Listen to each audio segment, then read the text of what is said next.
What's good, YouTube? It's your boy, just another PokeTuber, coach of your Piedmont Tri Kickers, coming at you today with our Season 1 draft analysis for the UCDL. I'm gonna be honest with you guys, I do not know what UCDL stands for. If you watched my PBA run, if I'm not mistaken, the UCDL is just the PBA but rebranded, or it might just be their sister server. I don't think the PBA even exists anymore or even being used, so I'm pretty sure this is just the PBA but rebranded, but it's possible this is just a sister server, but I'm pretty sure it's just been rebranded. The UCDL, for it's like other drafts, but then it's also different. So it's similar to other drafts in the sense that we get 120 points, which I feel like is kind of standard. Like 105 to 120 just seems like the standard amount of points you get, and we get that to draft 10 to 12 Pokemon. However, what makes this draft different from other drafts? There's no Terra on this, so it's basically just fundamental Pokemon. Or if you're familiar with like Gen 8 draft, it's basically the same thing as that, except we don't have Gen 8 move pools. We have Gen 9 move pools with basically Gen 8 rules. So it's going to be pretty interesting. I actually like fundamental Pokemon, like Pokemon with no gimmicks. Like, I actually like this kind of stuff. So I feel like it's going to be pretty fun. This is a 9-week season, and then it's going to be playoffs. So expect to see us for the next 12 weeks. Uploads are not required. However, clearly we're going to be uploading. Probably going to pick a specific day to upload. I'm thinking just uploading these on Wednesdays. And some of you guys are probably thinking to yourselves, hold up, I'm watching this and it is Wednesday. Check my channel. That's all I'm going to say. So in regards to my draft order itself, I ended up as number 5 out of 12. So there's 24 coaches altogether, 2 divisions, 12 people per division. Top 8 make playoffs. So, there's that. So because of there being 12 people, though, like, snipes aren't as aggressive, but people still get sniped. There's some familiar faces from some previous drafts I've been in, like I'm Destroyer, Onesie, Mr. TJP, GameDex, Necrotic, Maki, Lars. There's some guys that are new to me, but maybe not to the other coaches, like Matt, Hearth, Frito, MOC. So hopefully I get to play these guys because I never had a chance to play them, and well, honestly, even at the guys I do now, I never had a chance to play Lars or Onesie. So if I had to play any of those guys, it'll be a pretty cool time. So yeah, guys, that is like the rules for the league, at least the basic ones, as well as the draft order and where I was in regards to the draft orders. Despite being number 5th, number 5, I feel like I still came with a pretty solid team altogether. So, let's get into the team, and then you guys can let me know in the comments section what you think about the team. So for the first round draft pick, I don't think this should even be a surprise. We decided to go with none other than Cinderace, and we're going to be using Soul. We might use Lola in this league as well, but we're going to definitely be using Soul. Probably Soul and Lola, if I'm being honest. What's I about to say? Because Carrot, if you guys are familiar with my SPDA run, yeah, Carrot is sitting. She's not being retired, but she's definitely going on vacation for a while. She's been missing a little too many Powerballs lately. Soul is kind of starting to do that too, but he's still worth the contract at the moment. But Carrot is going on vacation. He needs to do some soul searching before he comes back and tries to perform for the Piedmont Tri Kickers. But he will be back. Just know that, guys. But anyway, round 1 we decided to go with Cinderace. He was 18 points. I know somebody was like, dang, Cinderace over Greninja or Meowscarada. Abso-freaking-lutely, because this guy's my mascot. And in my personal opinion, I feel like Cinderace, in regards to the ability Libero / Protean, I feel like he's the best user out of the 3 of using the ability anyway, for the simple fact that the other 2 are dual types. So whenever they click a move, they automatically have to use their ability, whereas Cinderace can hang on to Libero a little longer because you're a pure fire type. Just click a fire move. You don't have to use Libero immediately. So I do think in regards to the abilities, he's better in that regard. Now, objectively, who's the best Pokemon of the 3? I'm not going to take it that far and say he's the best out of the 3, but god dang it, he's the best with the ability. I don't care what no one says. But anyway, this guy is mainly here to be like a physical wall breaker. So we have 116 attack, 119 speed. Excuse me, with pretty good physical move pool to make use of that. Albeit I have ran special Cinderace before, so guys, don't get locked to the idea of him just being physical all the goddamn time. He also has a pretty good utility move pool like Taunt, Court Change, Will-O-Wisp. Then we get pivoting, we get priority moves. Like Cinderace basically gets a little bit of everything. The only thing he can't do is set hazards. But I mean, he can do everything else. Like he even gets setup moves. So yeah, that's Cinderace. He's on the team. He's might as well be the captain. But yeah, that's Cinderace. Next on the team roster is Amon. So I decided I was going to since I got my physical wall breaker. I decided, you know what, instead of me going for my special wall breaker right away, or like my 110 or my 100 speed tier mon. Let's try to fill out our defensive core kind of early. So there's a mon I've been trying to get for a while that I just haven't been able to because it's just always gone by the time I even look at it. In the past, I was able to get it like really late in drafts, and people would always tell me how criminal it was. I would get it like round 7, round 8, round 9. Well, lately it's been going round 1, 2, and 3, so I'm like, you know what? Let me not play no games with this Pokemon. So for round 2, the Piedmont Triad Kickers decided to pick up none other than Ting Lu, the Tingus of Lus. I'm going to be using the event one that was given out not like a few months ago, so unfortunately I cannot nickname it. This guy is mainly here to be like a tank, 115 HP, 125 defense, like really bulky mon. It also has 80 SPDF, which I know seems unimpressive at first, but its ability Vessel of Ruin takes a quarter. Like if a special attacker, like if any Pokemon that's in front of it, like around it, its special attack gets dropped by 25%. So that 80 probably is closer to like 100 if I had to be if I'm being real, like 100, 110. So this thing's actually pretty bulky, and I mean, all things considered, just throw an AV on this thing.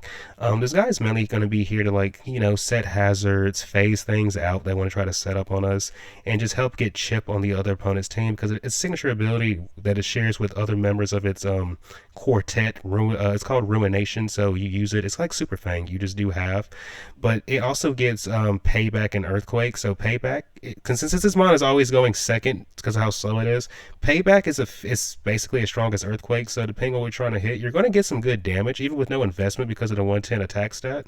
And like you also get Stone Edge to kind of round out the coverage, and even like Heavy Slam for Fairy. So Ting Lu can be an offensive Pokemon, but we're going to be mainly using it for like defensive reasons though. But yeah, that's Ting Lu.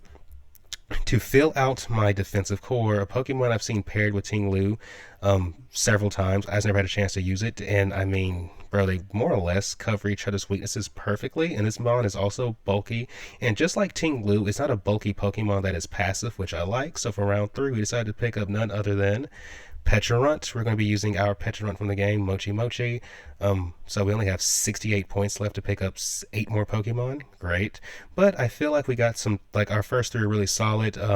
Pecharunt, Poison Puppeteer, Malignant Chain is its signature move. So it's a 50% chance to poison things. If I poison something, it gets confused because of my ability. And we also get access to Hex, so Hex pairs really well with Malignant Chain, and it also gets Foul Play, which can be really good for like setup sweepers that want to try to set up on us. We get Reliable Recovery in the form of Recover, and we can also pivot out with Parting Shot, as well as the setup move Nasty Plot. So Mochi Mochi can do a little bit of, he can do a lot of different things. I just really wish he got T-Spikes. He gets Toxic, but he doesn't get T-Spikes, which I feel like we can manage with that. But he's mainly here just to be like a really good, be part of a defensive core with Ting Lu, and in general just help chip stuff for my more offensive Pokemon like Cinderace and some of the other monsters we're going to get into later on down the road. Next on the team roster, so we don't really have, like, we only really have Cinderace to remove hazards right now. There's a spinner I'm looking at, so I'm not ready to get it yet. So I decided to go with another mon who I've been meaning to try for a while, but I've never had a chance to. It's actually one of my favorite fairy types. It might even be my favorite fairy type. The only thing that really competes with it is Whimsicott. Not really sure which one I like more. So for round 4, the Piedmont Triad Kickers decided to pick up Botan, the Hatterene, who is, 11 points, so we have 57 points left to pick 7 more Pokemon. But this thing can pretty much do a little bit of everything. So its signature ability, well, not signature ability, but the main ability we're going to be using is Magic Bounce. So if someone tries to throw hazards our way, we bounce them right back. If someone tries to throw statuses our way, we bounce them right back. If it's not a direct attack move or a setup move, it's going to basically just fail in front of Hatterene. Even though I do find it funny, if you Magic Bounce Trick the move still works, which is kind of funny to me. But this mod is pretty bulky. 95 defense, 103 spit F. It's only held back by the 57 HP, and it's also really slow with 29 speed. However, this thing can function as like a late game sweeper with Trick Room and its 136 special attack. But it can also still be bulky, like a bulky support because it does get Draining Kiss. So Draining Kiss and like leftovers, you can stay healthy. You get psychic move, like you're a psychic type, so you can hit poison types and you can hit steel types with mystical fire. So there's that. And then on the support side, it gets Nuzzle, it gets dual screens. We can also pivot in and out with, well, not in and out, but we can pivot out with a baton pass. So this mod can do, a little bit, like a lot of different things, and I really like that. Hatterene is one of my favorite fairies, so I'm really happy to have it on the team. Next on the team roster is a Pokemon that's mainly here to be so Petrarun is my spin blocker. This mon is mainly here to be a defog deterrent because the Pokemon is none other than Thunderbird, the Zapdos Galar, so it has Define for the ability. So if you defog into me, we get a +2 attack boost. And considering that my stabs are fighting and flying, no Pokemon resist both, as far as I know.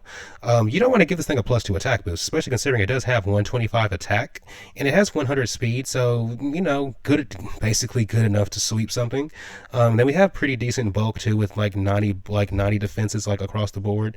As well as the HP. This thing is, from what I've seen when other people use it, it's usually used as like a choice, like, choice band, choice scarf.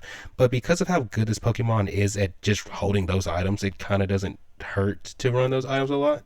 Like I said, this thing is really mainly here to be a defog deterrent, and I could also see it potentially being like a good late game sweeper, or just a mon we use to like soften teams up because it does get access to knockoff and U-turn, which could be very beneficial. Next on the team roster, so I'm gonna be real, the next 3 slots are Pokemon that I have in BHDL. I did not mean to pick these mons up, but the team kind of needed them, so we're here, and I'm gonna shamelessly introduce them by starting off with Just a Fish, the Alola Mola. I'm gonna be real, this thing is mainly just here to be a wish passer for Ting Lu, because Ting Lu does not get reliable recovery. I mean, Hatterene could do that, but I don't want to use Hatterene all the time for that. And I feel like, and in general, Alola Mola is just the best wish passer, like, in the freaking game. Like, let's just be real. 165 HP with 80 defense and 45 spit F. So the HP really carries the thing's bulk. However, it can usually always take at least like a few hits, and you just wish and baton pass into something. You also get Scald to punish like if it's like if your water type's a physical like a physical attacker, Scald can punish those, and in general it just punishes physical attackers with Scald. You get Mirror Coat to punish like special attackers. I already mentioned it gets Flip Turn for pivoting. You're a Wish Passer. You get like Alluring Voice for setup mons, Play Rough. So this thing can not be a complete waste, but mainly here to be a Wish Passer. I'm being real. Next on the team roster, well, we needed a Steel type. Originally I had Orthworm, but a friend of mine convinced me to go a different route in the form of Gutra Hisui. So we picked up Turbo in another, like this is like the 3rd draft in a row we picked up Turbo, but I really like this mon. It's a really good bulky, like a bulky mixed attacker. Good ability, Sap Sipper, so it's really good for Alola Mola. And in general, we have quite a few grass resist though. But Gooey's also really good because maybe I don't want to run Scarf Zapdos every week, and I can use Gooey for speed control as well, even though we do have the Nuzzle on Hatterene already.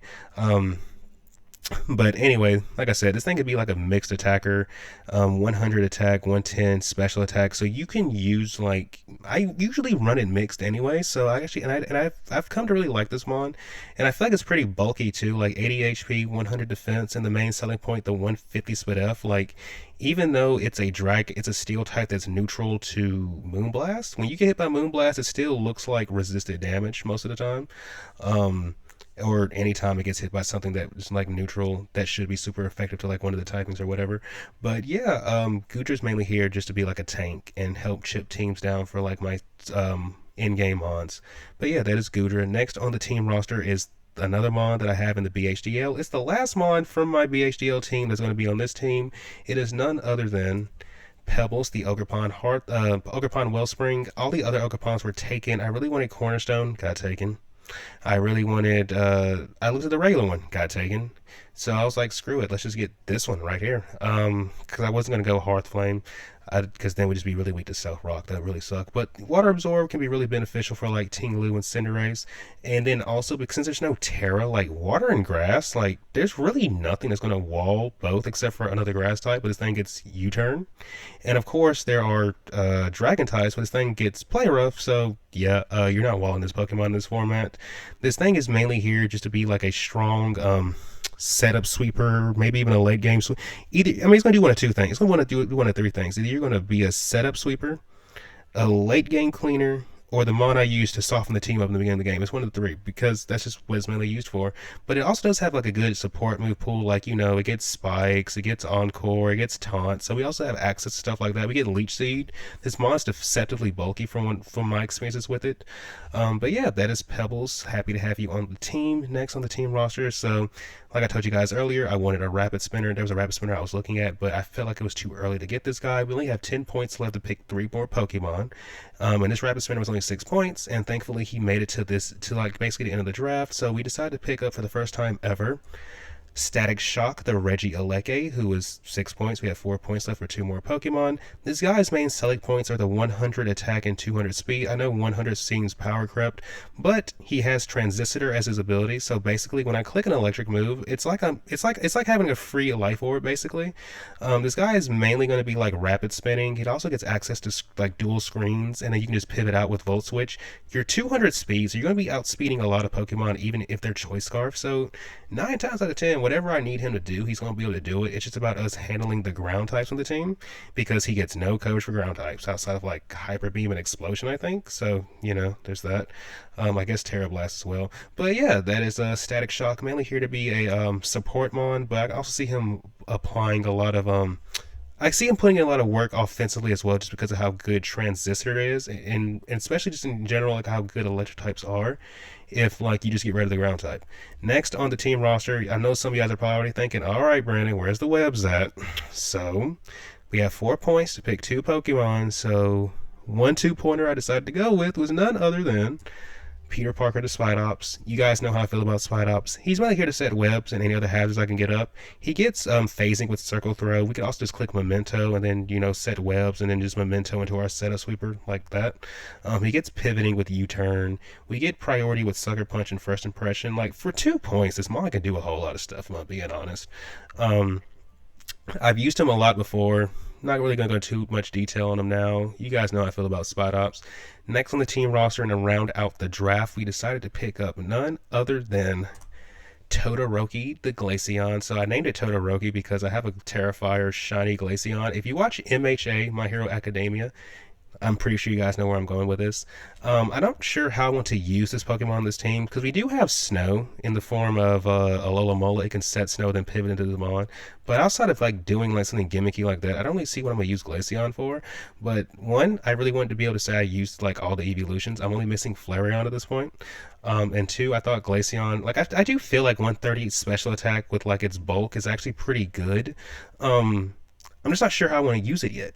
But I know this mon is strong, and yeah, I wish I had more to say about you, Todoroki, but just know this guy's going to come to a game. If you guys think I'm not going to bring him, you're crazy. And so, yeah, we only have 0 points left, and with 0 points, I decided to pick up Chimchar. I know some of you guys are probably thinking, like, 0 points? How you pick a Pokemon with 0 points? Well, we're allowed to draft 12 Pokemon. I have 11 Pokemon with Glaceon, and Chimchar himself is only worth 0 points because he's a first stage evolution. So we decided to draft him as our mascot. Not really much more to it than that. I mainly picked this guy over Score Money, though, because we already have Score Money in the SDA, where we're actually in semifinals. So, yeah, I took a team with Score Money into the semis. You love to see it. But also, Chimchar is like my OG favorite starter, so, you know, just to pay homage to that, I decided to pick up Chimchar as my mascot.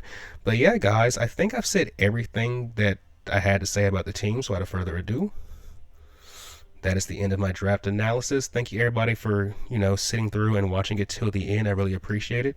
I hope you guys enjoy the ride. It's definitely going to be a ride. I really like formats like this, so I'm really looking forward to having some fun. If you haven't done so already, please remember to like and subscribe. And until next time, peace out.